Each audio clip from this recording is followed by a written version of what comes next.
देश में हटडग बैन कले किम जोंग उन धरा पड़े हेब कठोर कार्यानुष्ठान। अमेरिका स्ट्रीट फूड हटडग को आजिकल उत्तर कोरियावासी बेस पसंद कर लगी। गत किछि वर्ष मध्य स्ट्रीट फूड सेठारे बहुत लोकप्रिय हो जाएगी। एहारी मध्य सेठाकार एकछत्रवादी शासक किम जोंग उन देश में हटडग को बैन कर देइछन्ति। उत्तर कोरियार किम जोंग उन देश में हटडग खाइबा और बिक्री उपर प्रतिबंधक लगाई।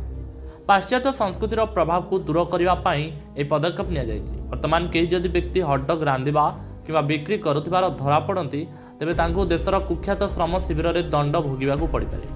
किम जोंग उन को जुक्ति है जे यह पाश्चात्य खाद्य एवं उत्तर कोरिया रे खाउथिबा व्यक्ति देशद्रोही बोली विवेचित हेब। उत्तर कोरिया रे लोक माने अत्यधिक राग और मसला युक्त नूडल सूप बड़ आग्रहर सह खाती जो हटडग व्यवहार होता है। यह खाद्य को बुद्धा जिगा कहुए 2017 दक्षिण कोरिया को आसाला।